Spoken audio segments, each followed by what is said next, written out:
जय हिंद। आज शुरू करते हैं आचार्य प्रशांत की नई पुस्तक ट्रूथ विदाउट अपोलॉजी का पहला चैप्टर। और इस बुक को पढ़ने का सबसे मेन उद्देश्य यही है कि आचार्य प्रशांत की जो बातें हैं वो हर किसी तक पहुँचें और मैं उसका माध्यम बनना चाहता हूँ। अभी मैंने कुछ तो किया, जो मैंने जाना उसको दूसरों तक पहुँचाया। चलो शुरू करते हैं। You exist in their eyes, reducing dependency, finding your authentic self, that is the key to living fearlessly। इसका मतलब ये हुआ अभी हमारी जो डिपेंडेंसी है, निर्भरता है, वो हमें कम करनी है ताकि हम अपने असली स्वरूप को पहचान सकें। That is the key to living fearlessly. यही वो चाबी है जिसके द्वारा हम बिना डर के जी सकते हैं।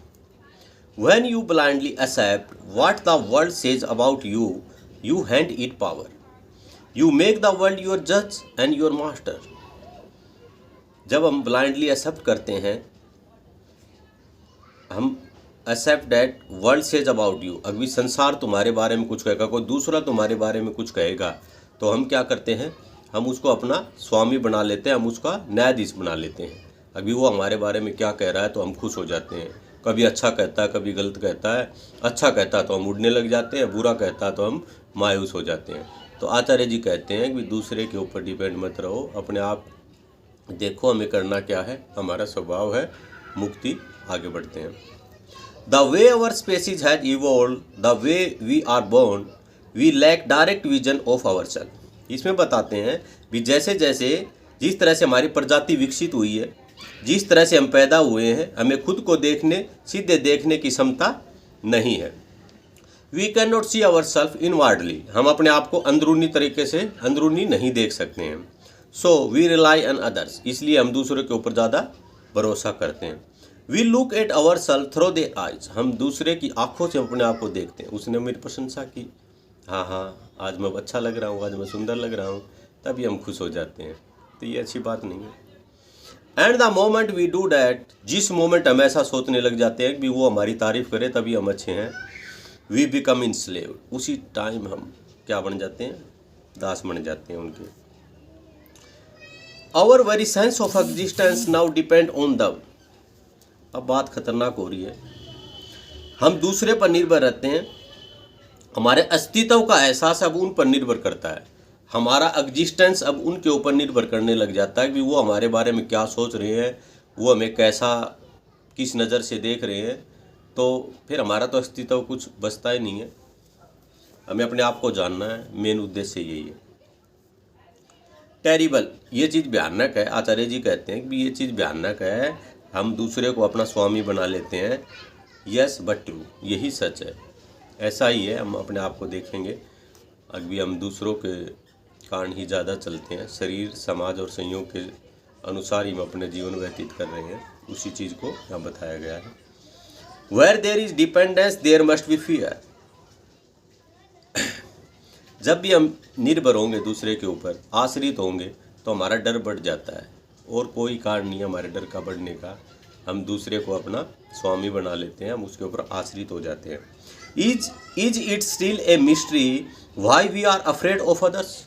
क्या अभी भी कोई रहस्य बच गया है कि हम दूसरे से क्यों डरते हैं? बता दिया गया ना, निर्भरता के कारण ही हम दूसरे से डरते हैं। Is it not a personal short coming.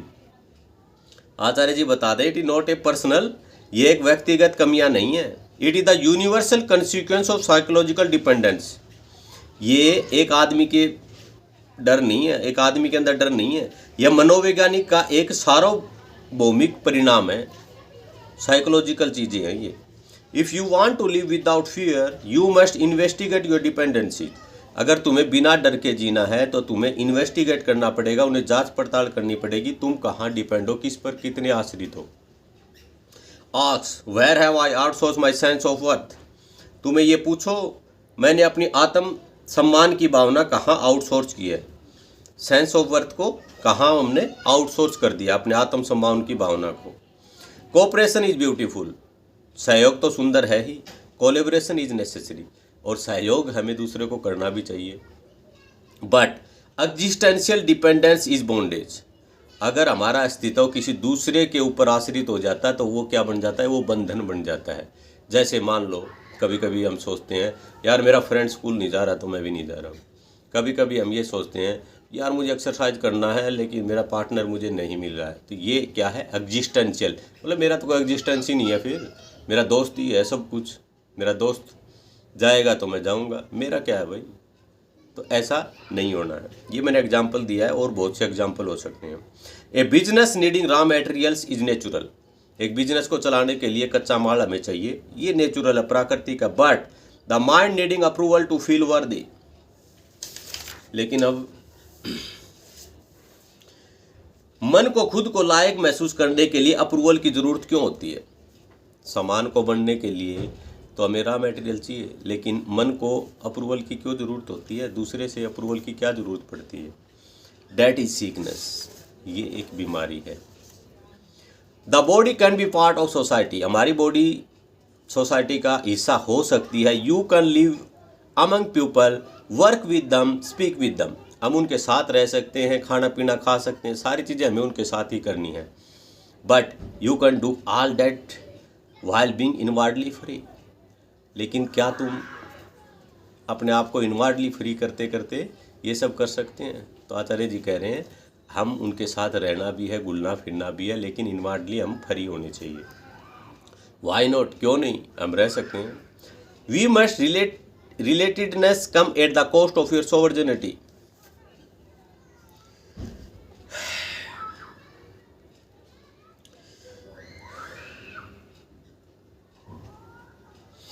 Relatedness means रिश्तेदारी। रिश्तेदारी आपकी संप्रभुता की कीमत पर क्यों आनी चाहिए?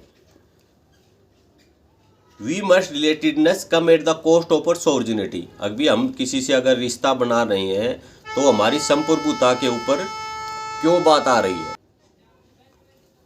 Y must love come bundle with fear. हमारा जो प्यार है वो हमारे डर के साथ क्यों आना चाहिए? It is possible to be among others yet not belong to them. हमारा दूसरों के बीच में हम रह सकते हैं, खाना पीना खा सकते हैं, सारी चीज़ें हो सकती हैं, लेकिन उन पर belong to them yet not belong to them.